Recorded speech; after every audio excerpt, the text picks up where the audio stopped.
还是莫名其妙的。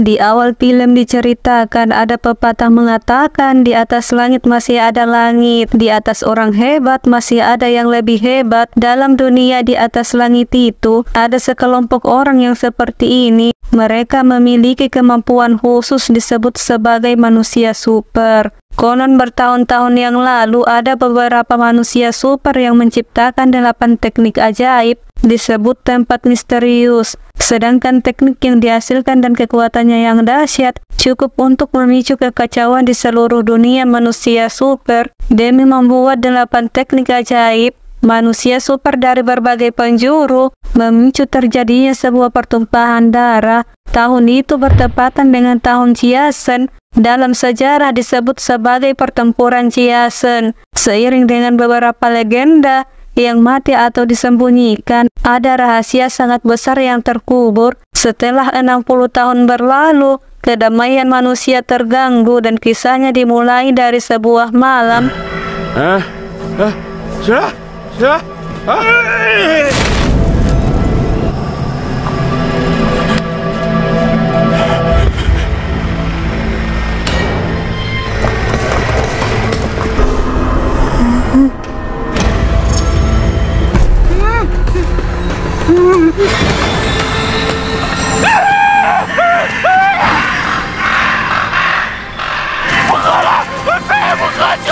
Di malam ini, seiring dengan mayat yang dicuri, akar bencana yang terkubur pada tahun Jiasen yang lalu kembali muncul. Dunia super akan kembali mengalami kekacauan. Pagi hari pun telah tiba. Kejadian semalam telah menarik perhatian penduduk desa sehingga makam menjadi ramai. Dan sesosok pria yang menjadi saksi mata juga terlihat. Pria itu merasa aneh dengan apa yang terjadi semalam dan menceritakan semuanya kepada kepala desa. Pria itu mengatakan mengapa di desa miskin dan terpencil ini bisa ada objek pemakaman seperti ini. Tapi tidak sampai di situ saja, pria itu terus berbicara dan dia mengatakan beberapa makam ini masih lumayan dan yang itu yang paling parah. Sambil berjalan bersama kepala desa dengan pelan menuju ke arah makam yang sudah dibongkar sebelumnya, yang mayatnya telah dibawa pergi oleh sekelompok makhluk yang menyeramkan. Pria itu tidak habis pikir dan tidak bisa membayangkan mana ada penjarahan makam seperti ini yang secara khusus mencuri mayat yang berusia tua. Segera pria tersebut mengajukan sebuah pertanyaan kepada kepala desa, yaitu makam ini sudah berapa tahun. Segera kepala desa melihat ke makam tersebut dan membaca sebuah tulisan yang ada di batu nisan, dan tulisan tersebut adalah Sang Sinin. Selanjutnya di pusat keramaian kota diperlihatkan sesosok pria culun yang bernama Sang Culan. Sang Culan memiliki kepribadian aneh, terutama pada sifat kesabaran. Sang Culan memiliki tingkat kesabaran di angka 98%. Tak lama kemudian, Sang Culan menerima kabar dari kepala desa bahwa mayat kakeknya telah dicuri. Singkat cerita, Sang Culan tiba di desa dan berjalan menuju makam, dan tiba-tiba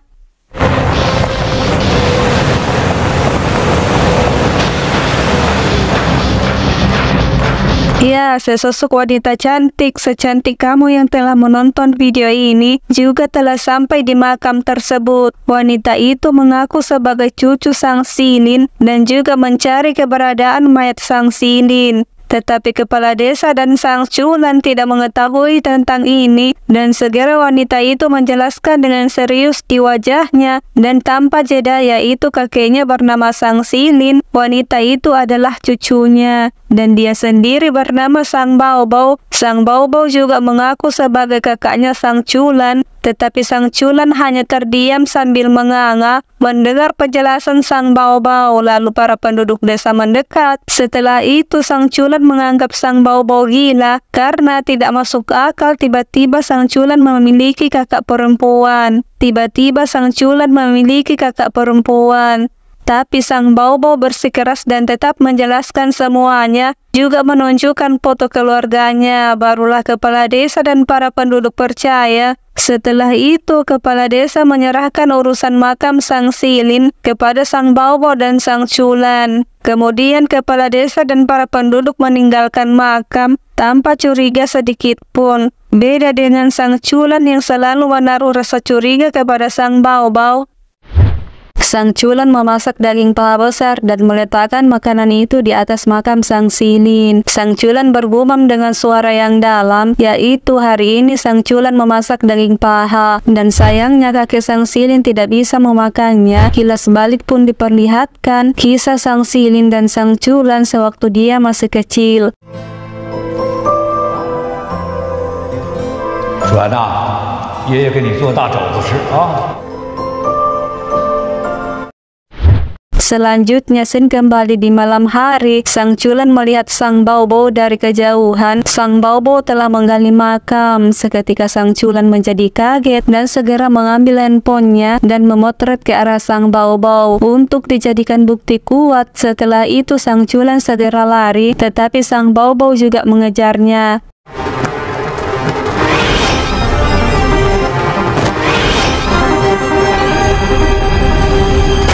Di saat yang sama, sang Baobao dan sang Culan sedang asik bertengkar dan tiba-tiba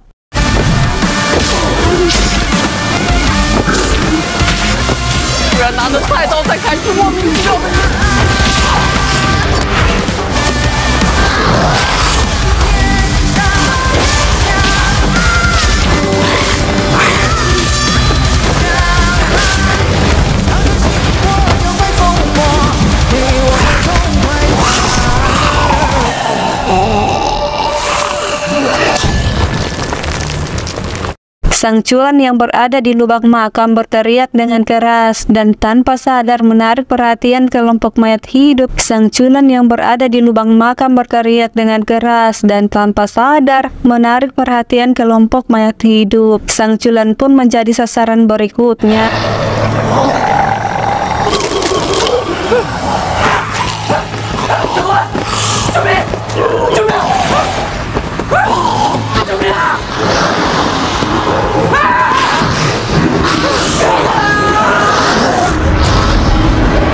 Sebenarnya kelompok mayat hidup hanyalah boneka yang dikendalikan oleh ahli boneka Hunan Barat, dan tiba-tiba saja sang Culan dan sang Baobao berada di kampus di dalam ruang fakultas.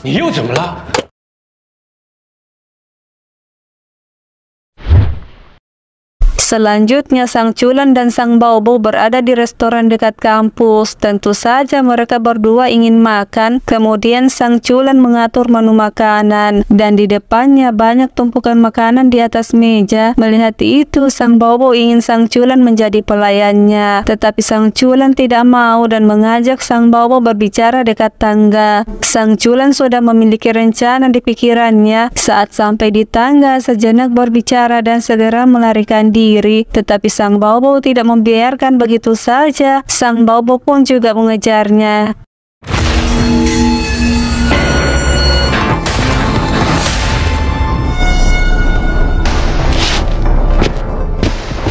Lalu diperlihatkan sang Culan dan sang Baobao tiba di belakang gedung. Banyak meja bola pingpong berjejer di situ. Segera sang Culan menanyakan apa tujuan sebenarnya sang Baobao mendekati dirinya, tetapi sang Baobao malah menyuruh sang Culan menunjukkan lagi triknya untuk kabur dari kumpulan boneka itu semalam. Dia berkata, "Cepat, jangan pura-pura tidak tahu, kamu punya sedikit trik cerdik." Sang Baobao sudah menyadarinya semalam. Dan alasan Sang Baobao meninggalkan Sang Culan di makam karena ingin melihat sampai kapan Sang Culan berpura-pura. Segera Sang Culan bertanya kepada Sang Baobao, yaitu sebenarnya siapa kamu? Bukannya Sang Baobao menjawab, malah memaksa Sang Culan untuk cepat menunjukkan triknya. Sang Baobao juga berkata kepada Sang Culan, yaitu kamu sudah menjadi pelayanku dan jangan memaksaku berbuat kasar. Tetapi Sang Culan menjawab bahwa sebenarnya dia sudah bersumpah tidak akan menunjukkan kemampuannya di hadapan orang biasa. Sang Culan melihat ke tangannya dan berkata, kamu jangan memaksaku. Segera Sang Baobao mengambil tindakan.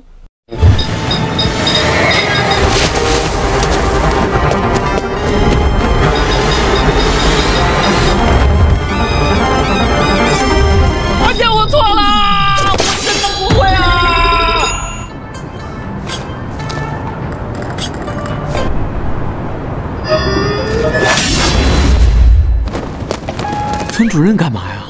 给村主任啊！竟然是禁止杀！他居然可以看到我。 Sang Baobao tetap memaksa Sang Culan untuk mengakuinya sebagai tuan. Jika tidak, Sang Baobao akan mengunggah foto Sang Culan ke forum kampus. Segera Sang Culan menyetujui permintaan Sang Baobao sambil bersujud-sujud di hadapannya dan memanggil namanya dengan menyebut kakak Bao'er. Sang Culan juga berkata, yaitu aku Sang Culan, mulai hari ini aku akan menjadi pelayanmu. Silahkan perintah aku sesukamu dan jangan menganggap aku sebagai manusia.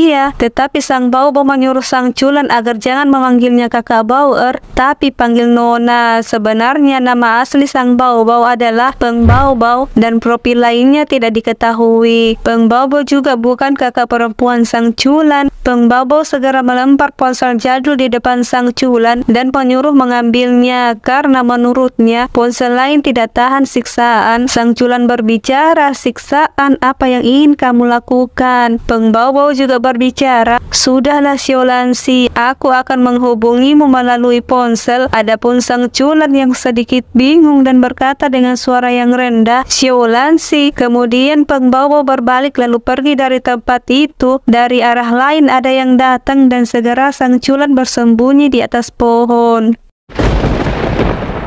变态啊！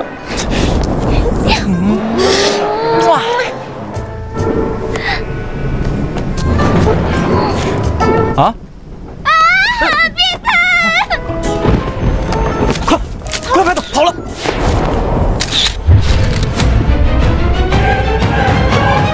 Selanjutnya terlihat pria tampan setampan dirimu yang menonton video ini. Pria itu bernama Wang Ye. Wang Ye sedang mengambil payung di rak di luar toko. Berhubung cuaca hujan di malam hari, di dalam toko Wang Ye membeli beberapa barang. Melihat itu, penjaga toko mengomentari baju Wang Ye. Dia berkata, pembuatan kostummu ini bagus, beli di mana? Dan tanpa basa-basi Wang Ye menjawab, udang. Lanjut penjaga toko bertanya, yaitu, kamu sungguh penting tak tahu. Sejenak Wang Ye terdiam dan menatap penjaga toko, lalu berkata dengan nada bertanya, apa yang sungguh dan palsu? Di saat yang sama Wang Ye membayar dan tersenyum kepada penjaga toko dan segera pergi. Singkat cerita, Wang Ye tiba di stasiun arah Gunung Udang. Karena kereta akan segera datang, Wang Ye menunggu sejenak. Seketika terjadi distorsi.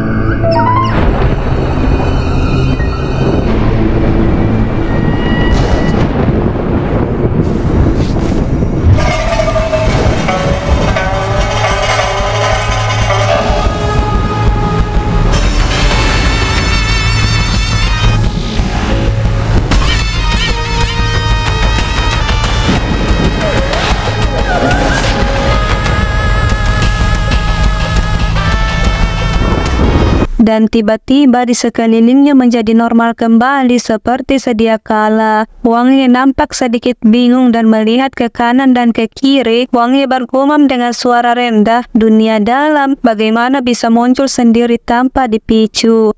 Di tempat lain diperlihatkan wanita berambut merah muda berbaring di dipan dan membelai mayat pria tua bernama Sang Silin. Wanita itu berbicara dengan suara yang lembut. Bertahun-tahun sudah berlalu, tetapi energinya belum sepenuhnya hilang. Saat hidup, petua ini pasti sangat hebat. Sesaat wanita tersebut bergumam dalam hati, "Kita harus menemukan cucunya."